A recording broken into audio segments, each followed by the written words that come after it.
Sentry mode activated. Target acquired. Hey there hunters, welcome back to the Gunners Guild. Today we're going to be doing a set of videos diving deeper into each of the Prowler playstyles and explaining their optimal setups and play. Going to try to get 3 videos out at the same time, first one here being the Fighter and Protect cats, then we're going to do the Boomerang cats, and lastly the Beast cat. And let me first point out that I will be using assist palicos while I'm doing this. They do provide me with good buffs such as Go Fi Win to reduce the cost of skills by 1, letting me spam skills more easily, and they also do damage buffs with their horns and their bombs that they place.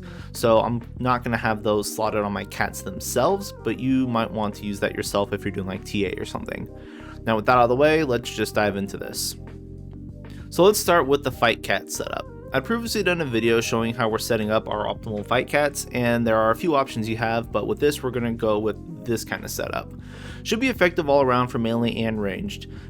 If you don't have the DLC cats, then you can grab crit up large and utility things such as Tremor Res or non-stick fur. Now fight cats do specialize in both melee and ranged combat, and due to boomerangs just being better damage overall, we're often going to be using these until we get to their fury state.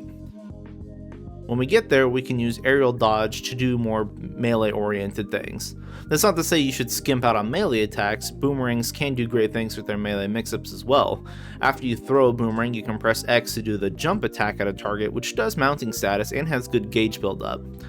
But it does also allow you to reposition a good amount of space to avoid getting hit.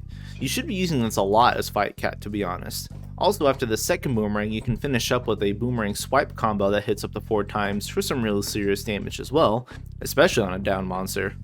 This also repositions you very much, and you can also just use it after a boomerang to just get out of the way. Now where fight cats really start to shine is when they get their mounting up. So the era skill is kind of silly for fight cats, since fight cats do get aerial dodge when enraged. Mounting comes second nature to this cat, and eating for mounter and then slotting an era for easier mounts makes it like no effort at all to get like 3 or more mounts on a monster. And mounts are especially good for melee based cats because abilities such as Claw Dance take a long time to use, and it's easiest to execute after a mount, and you can even get 2 Claw Dances in off a mount if you have enough meter for it. Now if you have Go Fi Win active as well, Feline Comet is easy to spam for free for some insane damage after a mount. While Feline Comet is good on its own, it becomes insane when it costs 0. Probably the most damage per second you can actually dish out, assuming the monster's down and you get all the hits in. Now the basic idea for Fight Cat is we want to cause mounts so we can burn meter on the down and push all our damage in that way. The only real downsides to the Fight Cat is that he has the standard Prowler dodge, which is just awful, and only has aerial dodge during the Furious mode. Aerial dodge itself isn't a lifesaver either though, it's tricky to get right, so if you're struggling with Fight Cat, try swapping around your passive skills to include something like Artful Dodger instead of earplugs. Not only should you be able to dodge roars with Artful Dodger, but your standard dodge should be good enough to get you through most attacks. You can mitigate roars by doing a jump attack at the right time, which will just knock you out of the air, allowing you to recover quickly, rather than taking the full effect of the roar and cowering for a long time. Also, if you want, you can give Trampoliner a try. It costs 2 meter and you can bounce off it a few times to get yourself airborne to get some more mounts in, but I don't like the fact that it costs 2, because there's a good chance that if I use it, I won't have the meter to use 2 Claw Dances after a mount anyway. So there's a quick overview of Fight Cat and how we're going to handle it. So let's move over to the Protect Cat. Now here's our setup for Protect Cat. We will be doing a similar build compared to the Fight Cat as he is more melee focused, but what Protect Cat has going for it is the Adept block, of course.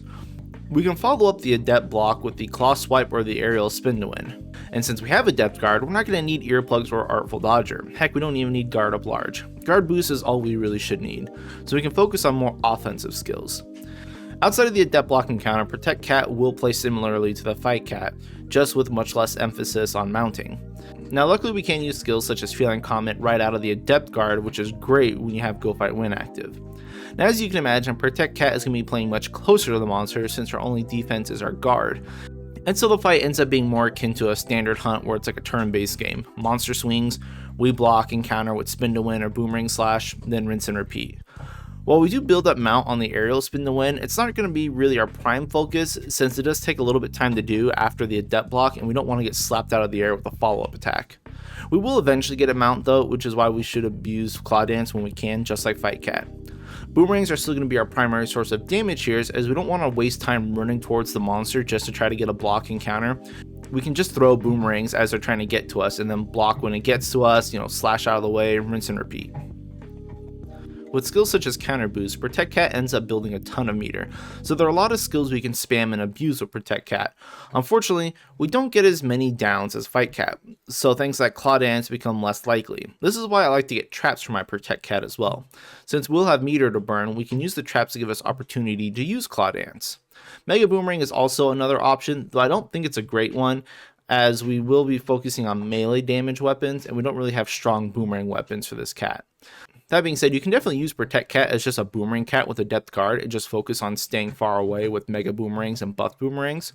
I just don't really see the reason to do this over something like Bomb Cat, who has a depth roll, which is much easier to abuse and keeps the cat further away. Now it sounds like there's not much of a difference, but it's more of like your mental state. If your meter burn skill's a range attack like with Mega Boomerang, then you're going to want to get away from the monster and use that more. It's much easier to have Claw Dance, traps, or Feline Common at the ready, as you can use it right after your Adept Guard or a down, and you're going to be right there on the monster if you need a guard anyway. Now for both cats, well all cats really, I do recommend using Forbidden Acorn to start the fight, since most cats will be using boomerangs as their main source of damage. Being able to eat an acorn, get 3 bars, and then start a fight with Pierce and big boomerangs will save us like a minute of time building meter, and then having to buff mid-fight. For healing skills, Protect Cat naturally learns Emergency Escape, so we don't need to spend a C tier skill or teaching a skill to learn like Soothing Roll, so that's obviously going to be our choice there. Fighter Cat can't naturally learn Emergency Escape, so we're going to use Soothing Roll as we have plenty of C tier spaces anyways. Obviously we have a ton of skills on our Fight Cat and can't use them all, so we're going to swap in Mega Boomerang and Claw Dance depending on what your target is. Some things like Rajang and Glavenus move their head too much even when they're down, so you can't really get good use out of Claw Dance anyway. So other meter burn skills like Mega Boomerangs will be better suited for those fights, which is why we have both mix-ups of melee and range for this cat. Alright, so there's your quick rundown on how to play, fight, and protect cats, and what we're using, and how we're playing these.